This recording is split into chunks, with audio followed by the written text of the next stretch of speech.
So I actually filmed this video once already, and I had filmed it the week I was supposed to be getting my yellow fire-bellied toads, but I did not get them, unfortunately.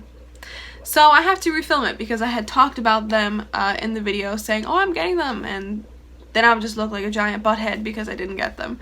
So I'm refilming it. So before we get started with today's video, I would like to note that this is not a comprehensive care guide. It is just to learn about what a fire-bellied toad is, where they come from, what they eat, etc.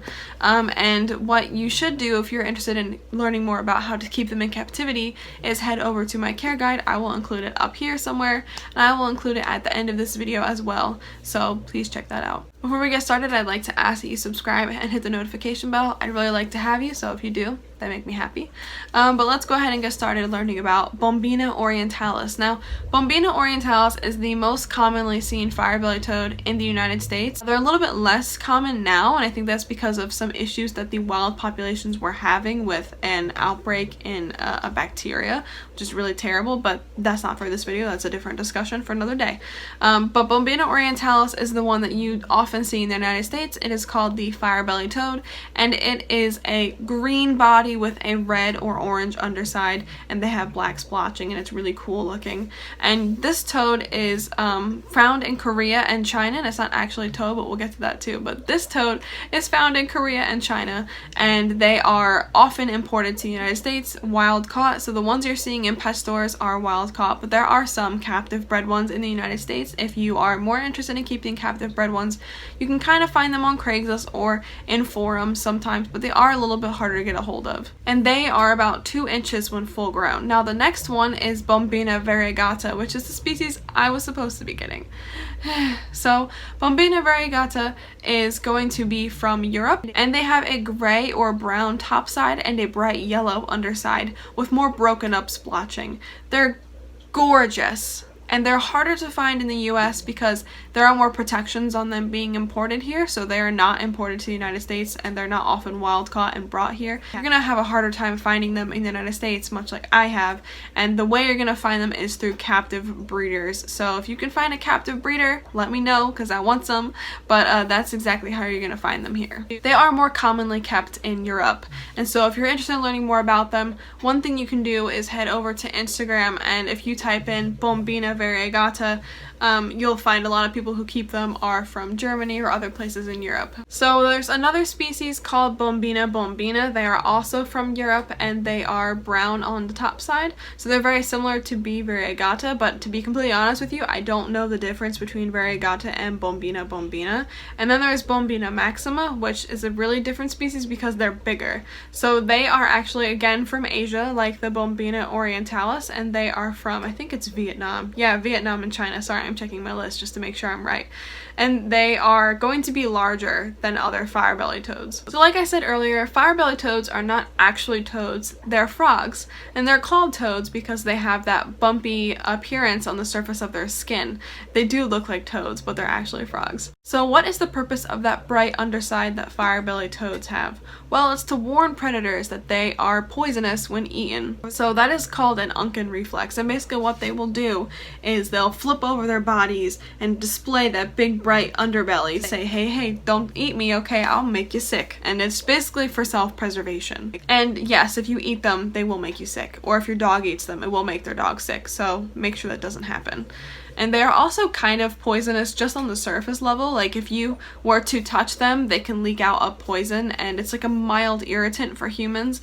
If you touch a cut or if you touch your eyes or your mouth, it can be mildly irritating to those areas. So you always want to make sure that you're washing your hands after holding them or after interacting with their enclosure. But that goes for any amphibian really. You always want to wash your hands before and after handling them because a lot of them do have those secretions, and also a lot of the oils on your hands are bad for them as well. So wash your hands before and wash your hands after. Fire-bellied toads are semi-aquatic, which means that they spend a lot of their time in the water, but they are not fully aquatic like an African dwarf frog or an African clawed frog, for example. So they do enjoy a lot of time in the water, but they also come out and enjoy time on land. Fire-bellied toads are insectivores, which means that they eat insects, and you can offer them anything really that will fit in their mouths. Like, they will eat anything. They're super food oriented species, and if you want to learn more about what they eat, watch my care video because I go into detail about what you can feed them in that video. Like a lot of amphibians, they thrive in cooler temperatures, but they can live in like a huge range of temperatures.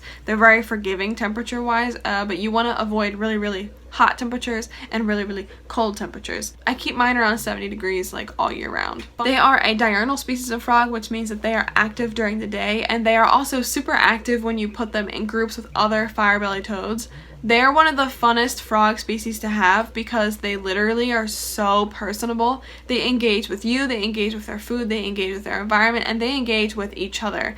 And one of the ways they engage with each other is amplexus. Amplexus is basically when one of the frogs grabs the other frog behind the forearms and just squeezes the life out of them for mating purposes, but also I've noticed that frogs that are not mating do this, and it's just like a social interaction.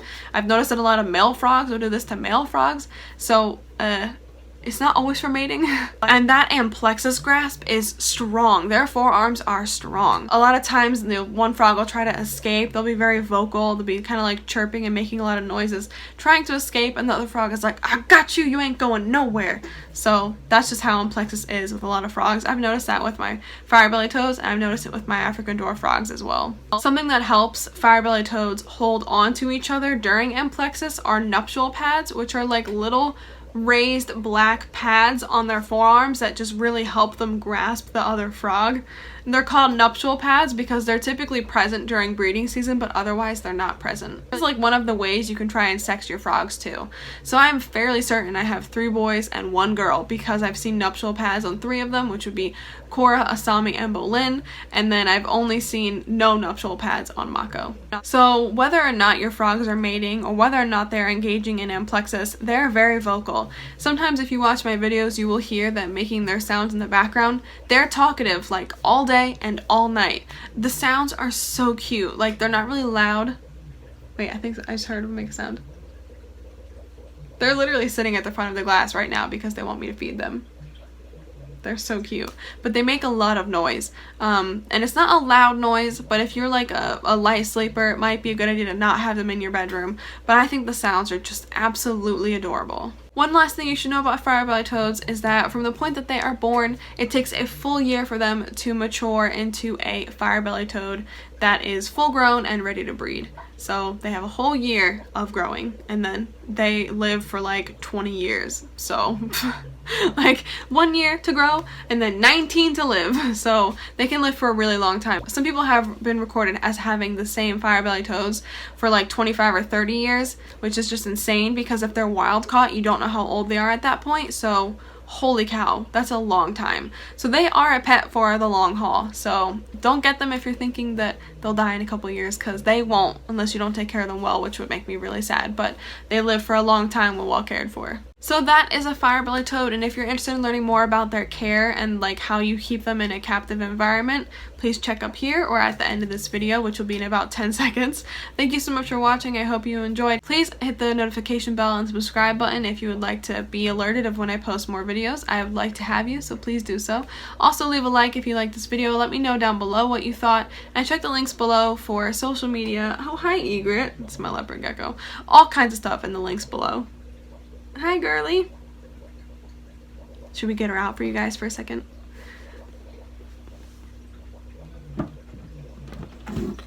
I like to include a special treat at the end of each video, which is basically where I just have a little bit of footage for those who stayed all the way till the end. So we'll do this. Special treat for today is Egret. Hi, girly. Egret is a leopard gecko. She's not full grown yet, but she's a little girl. She's so cute. And she has 1 small eye and 1 big eye. Kind of like Tormund, although Tormund's are a lot more dramatic than hers. Come on. Up. Good girl. So, thank you all for watching. I hope you all enjoy seeing Egret. She's super cute. She got a little bit of an underbite too. She's super cute. Super cute. Yes, you are. Her little eye's on this side, and this is her big eye over here. See if you guys can tell. Oh, she turned her head, of course. Alright, you guys. Thank you so much for watching, and I'll see you guys next time. Bye from me and Egret. Bye. Bye.